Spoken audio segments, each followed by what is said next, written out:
Assalamualaikum. It's me Uzma Azam from Healing Therapy. If you are new to my channel, don't forget to subscribe my channel. So we have started a complete series of major contributors of psychology जिनकी major contributions हैं psychology के लिए. Last lectures we have covered all the major contributions of Sigmund Freud and Alfred Adler. Today we are going to cover our third major contributor, Carl Rogers. Carl Rogers has worked on humanistic theory. Humanistic theory basically एक optimistic approach है towards human development in nature. और Karl Rogers ने बहुत सारे concepts पे बहुत सारे major concepts दिए हैं that are very important in psychology and plays very important role in psychology. हम सारे कंसेप्ट्स इंशाल्लाह इस वीडियो में कवर करेंगे one by one. The first major concept is self concept. So self concept is about set of perceptions and beliefs about our own selves. हम अपने बारे में क्या beliefs रखते हैं, हम अपने बारे में क्या perception रखते हैं, ये हमारा self concept होता है. और self concept को बनाने के लिए एक बंदे की अपनी नज़र में क्या image है, क्या वर्थ है, ये बनाने में दो चीज़ें बहुत इम्पॉर्टेंट रोल प्ले करती हैं. एक हमारा चाइल्डहुड फेज़, बिकॉज़ चाइल्डहुड वो फेज़ है हमारा जहाँ पे सबसे ज़्यादा हमारी डेवलपमेंट हो रही होती है. एंड सेकंड इज़ सोसाइटी क्या रोल प्ले कर रही है, बिकॉज़ डायरेक्टली और इनडायरेक्टली सोसाइटी इन्फ्लुएंस करती है हमें. इसके साथ self concept has three major components. For more better understanding, let's understand what are the three major components. First one is self worth, or we can call it self esteem. So self esteem और self worth से मुराद ये होता है कि हम अपने बारे में क्या सोच रखते हैं, हमें क्या लगता है कि हम कौन हैं, हमारी पर्सनैलिटी कैसे है, हमारा बिहेवियर कैसा है, हु एक्चुअली वी आर. सो ये जो हम अपने बारे में एक सर्टेन थिंकिंग होती है हमारी, वो हमारी सेल्फ़ वर्थ या फिर सेल्फ़ इस्टीम कहलाता है. और ये किस तरह से डेवलप होती है, जैसे कि मैंने पहले भी एक्सप्लेन किया दैट चाइल्डहुड हमारा वो फेज़ है जिसमें सबसे ज़्यादा डेवलपमेंट होती है.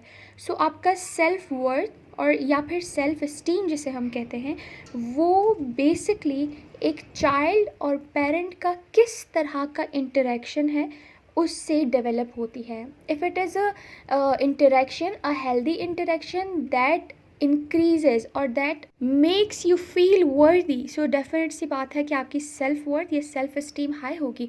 But if it is opposite to that, like it is a toxic kind of parentship और चाइल्डहुड और पेरेंट का रिलेशन टॉक्सिक है and it is not good that way, so हो सकता है कि आपकी सेल्फ इस्टीम और सेल्फ वर्थ कम हो due to the lack of confidence in our own self.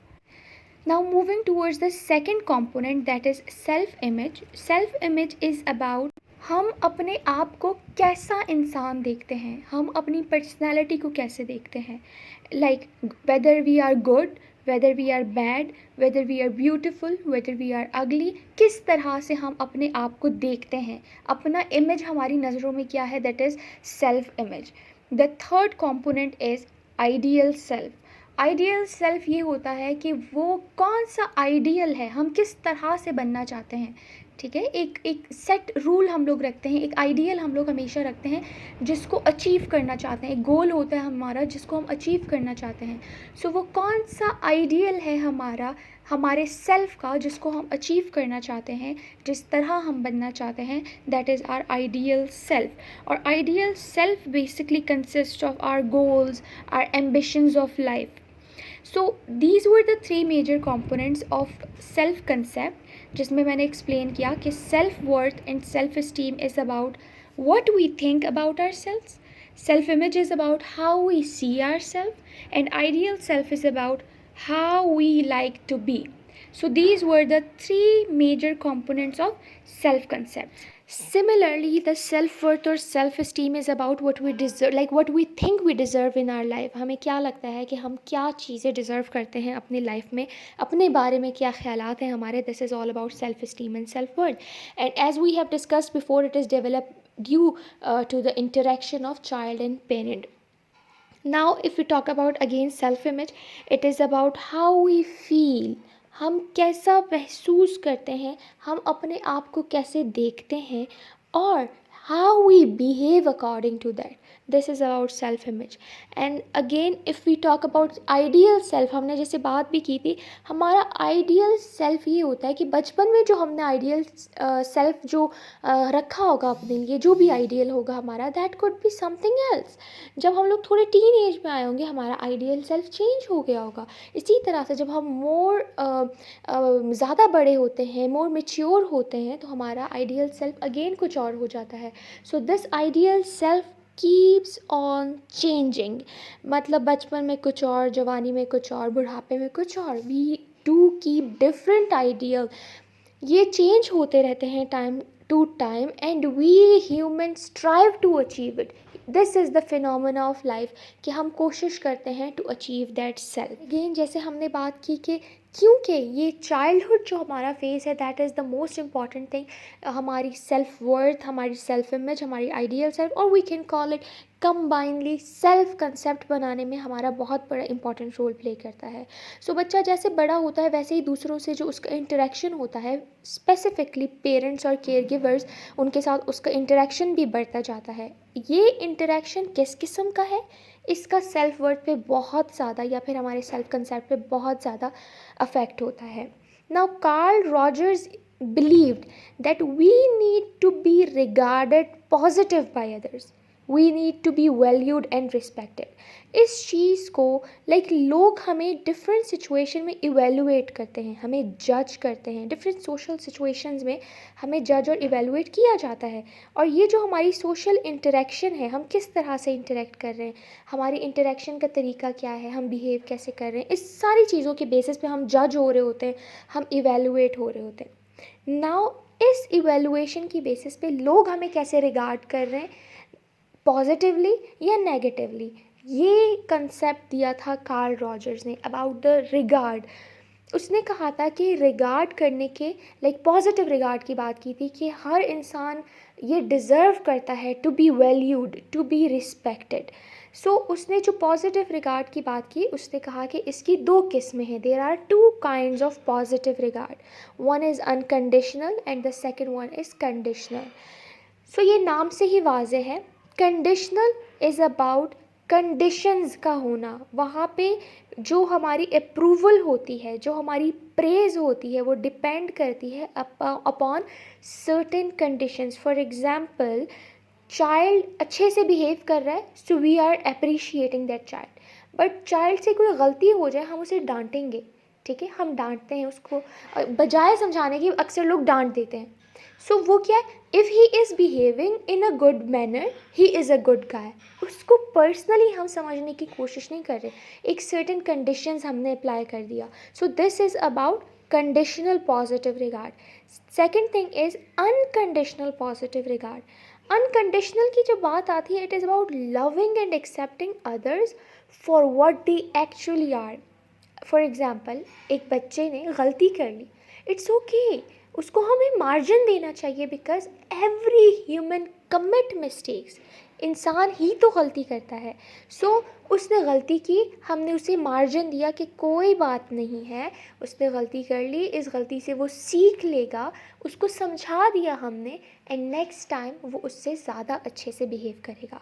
So unconditional is all about the power of acceptance. This was the concept of positive regard. Unconditional positive regard की जब बात करती है, जब हम clinical setting में भी बात करते हैं, उसमें भी complete technique of unconditional positive regard use कर रहे होते हैं. क्योंकि as a psychologist, if I am dealing with someone, with my client, मेरा उससे जो कंसर्न होगा, I will try to know who actually that client is, rather than judging and being biased upon what he or she is going through. So this is about unconditional positive regard. यही जो major concept है हमारा positive regard का, which is conditional and unconditional, इसके certain consequences होते हैं. जो हमारे पास अनकंडीशनल पॉजिटिव रिगार्ड होता है, उससे जो कंसिक्वेंसेज मिलते हैं वो ये होता है कि that person feels free and commit mistakes to learn from it, rather than just being pretending to be a perfect person and not learning from her or his own mistakes.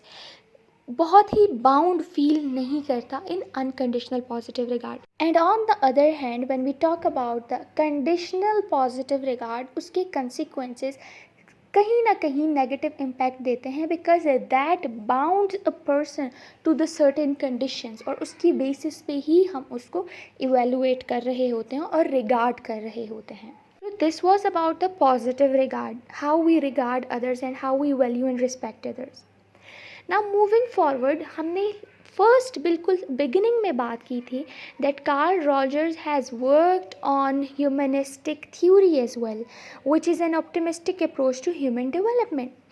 अब क्या होता है कि जब ह्यूमन डेवलपमेंट होती है, और जैसे हमने सेल्फ आइडियल की भी बात की कि एक हम आइडियल सेल्फ रखते हैं और we try to achieve that self, we try to achieve that ideal self. इस तरह से हम लोग जितना हम आइडियल सेल्फ के करीब पहुंचते हैं, इतना हम एक स्टेज है which is called self actualization, वो अचीव करते हैं। Now what is self actualization? Self actualization से मुराद है कि आपकी जो करंट सेल्फ इमेज है वो आपके आइडियल सेल्फ से मैच करना शुरू हो जाए। It means you have achieved the state of actualization, the self-actualization. Rogers believed it is very difficult to achieve it because एक ideal self, जैसे हमने बात की, it keeps on changing. So हमारा जो current state है, हमारा ideal जो state है, उसका overlap होना बहुत मुश्किल होता है, बहुत ही कम ओवरलैप होते हैं। बट अगर वो इतना ज़्यादा जो है कम्प्लीटली मैच कर रहे हैं, it means we have achieve the state of self actualization. Yes, as I have mention that it is very difficult to achieve, but we keep on trying to achieve that. We cannot stop ourselves to be a better person each passing day. Now, वो इंसान, वो person जिसने ये self actualisation की state let suppose achieve कर ली, उस person को हम नाम देते हैं fully functional person. Fully functional person से मुराद ये है कि वो पर्सन सेल्फ एक्चुअलाइज्ड है, उसकी सर्टेन कैरेक्टरिस्टिक्स होंगी, जैसे कि fully functional person completely open होगा फीडबैक के लिए और बहुत ही रियलिस्टिक चेंज लाएगा खुद में according to the feedback. Second, fully functional person trusts the feelings and instincts of him or herself and others as well. बहुत ही हार्मनी में रहने की कोशिश करता है। Fully functionally person feel happy to take new challenges and build experiences from that. Fully functional person is fully aware of how to choose to, need to, want to. And definitely the most important characteristic that fully functional person has high self-regard and satisfaction for himself and others as well. At the end बात वही conclude होती है that it is very difficult to achieve an ideal self because it keeps on changing with the passage of time. And if it is difficult to achieve that self ideal, then it is very obvious कि एक person का state of self actualization में रहना भी बहुत मुश्किल है, because it is linked with self ideal. And if self actualization की state में रहना ही मुश्किल है, then how a person can be fully functional person? But definitely हर बंदा अपने self ideal के जितने ज़्यादा करीब रहेगा उतना ज़्यादा बेटर इंसान रहेगा। और इन अदर वर्ड्स, जो हमारा रियल सेल्फ इमेज है अपना और हमारा जो आइडियल सेल्फ है, उसके दरमियान जितना डिस्टेंस, जितना गैप कम होगा, उतनी ज़्यादा हम में कॉन्ग्रुएंस होगी। Now what is congruence? Congruence is another major concept by Carl Rogers.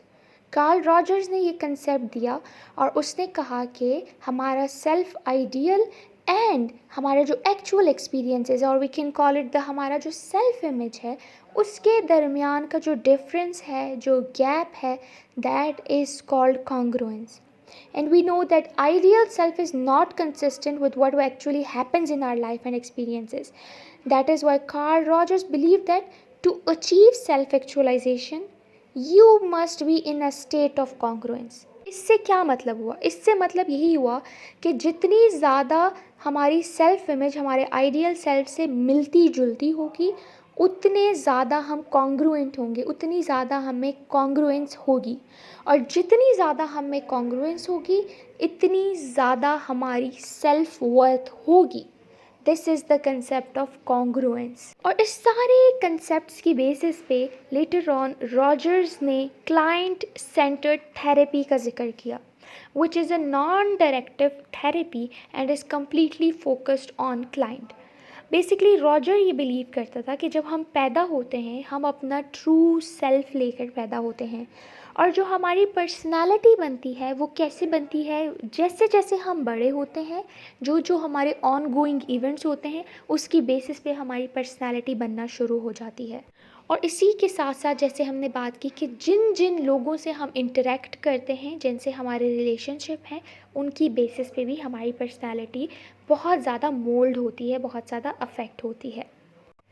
Client centred therapy के 3 मेजर कंपोनेंट की बात की थी कि क्लाइंट सेंटर्ड थेरेपी पे जब हम वर्क करते हैं, ये 3 चीज़ों का होना बहुत ज़रूरी है. नंबर 1 इज़ ट्रांसपेरेंसी, और we can call it authenticity. Authenticity से मुराद ये है कि जो भी बताया जा रहा है वो ठीक बताया जा रहा है. Like client, the information is given by the client is completely 100% true. Second is unconditional. Now it is about कि एक थेरेपिस्ट का क्लाइंट के साथ जो रिलेशन होगा, that should be really unconditional, that should be completely unbiased and non-judgmental. Third is empathy. Empathy is all about being in the shoe of your client and understand the true things, the true feelings and emotions and behaviors that client is going through. This is about empathy. Basically, इस complete therapy का जो गोल था, वो गोल ये होता है कि एक क्लाइंट में कॉन्ग्रुएंस, सेल्फ स्टीम एम्पावर कर सकें हम क्लाइंट को टूवर्ड्स द चेंज, और हम क्लाइंट को सेल्फ एक्चुअलाइज स्टेट की तरफ लेके जा सके. Because it is a humanistic approach overall. So humanistic approach में ह्यूमन लाइक पर्सन पे ही ज़्यादा काम हो रहा होता है for their better development. So it was all about client centred therapy. It is a very detailed therapy. Definitely we will discuss in our upcoming videos, but it was all about the major contributions of Carl Rogers. Thank you so much for watching this video.